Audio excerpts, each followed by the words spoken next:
السلام علیکم ناظرین، آج ہمارے چینل کی ایک اور قسط آپ کے سامنے بیان کی جا رہی ہے۔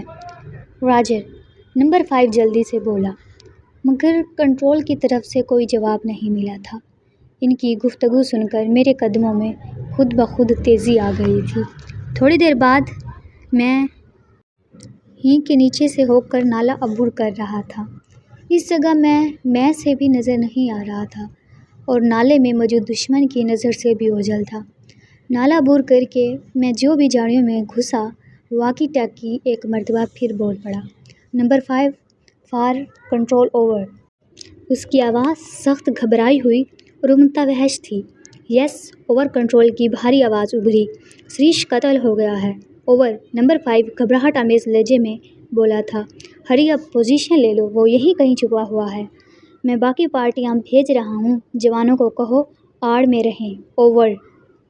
راجر نمبر 5 نے کہا، کنٹرول فار لالی سیکٹر ہیں، اوور۔ کنٹرولر یقیناً اسی ہینگ کو رابطہ کر رہا تھا جہاں سے میں گزر کر آیا تھا۔ Base for control send your message, over. کیا اپنے آدمی تمہاری نظر میں ہیں؟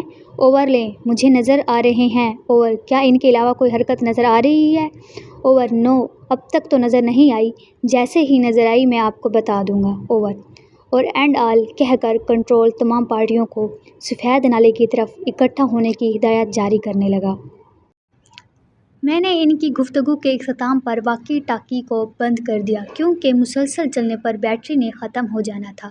گو ایک اضافی بیٹری میرے پاس موجود تھی، مگر پھر بھی عقل مندی کا تقاضا یہی تھا کہ میں واکی ٹاکی کے استعمال میں کفایت شعاری سے کام لیتا۔ ان کی گفتگو نے میرے قدموں میں بجلی بھر دی تھی، میں جتنا جلدی وہاں سے غائب ہو جاتا بہتر تھا۔ اگر ایک بار وہ جنگل کو گھیرے میں لے لیتے تو یقیناً میں نے چوہے دان میں پھنس کر رہ جانا تھا، بلکہ میرے ساتھ استاد صادق نے بھی مارا جانا تھا۔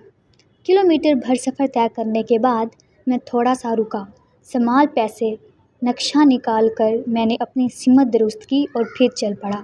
جلد ہی مجھے امدادی نشانہ نظر آ گیا۔ یہ چیڑ کا ایک بلند درخت تھا جس کے تنے پر میں نے جاتے وقت مخصوص نشان لگایا تھا۔ وہ درخت نظر آتے ہی میرے لیے رستے کی شناخت آسان ہو گئی تھی۔ اس درخت سے 200 قدم جنوب کی جانب ایک چھتری نما درخت جو ذرا سا مشرق کی جانب جھکا ہوا تھا نشان رہا تھا۔ چھتری نما درخت کے بعد چیڑ کا ایک ٹوٹا ہوا درخت اسی سیدھ میں موجود تھا۔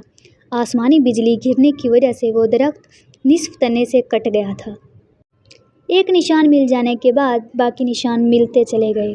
ٹوٹے ہوئے تنے والے درخت سے آگے مجھے 15 منٹ لگے اور اس کے بعد میں ٹھیک اس مقام تک پہنچ گیا تھا جہاں میں نے استاد صادق کو چھوڑا تھا۔ محترم ناظرین، اگلا پارٹ آگے آنے والی ویڈیوز میں اپلوڈ کیا جائے گا۔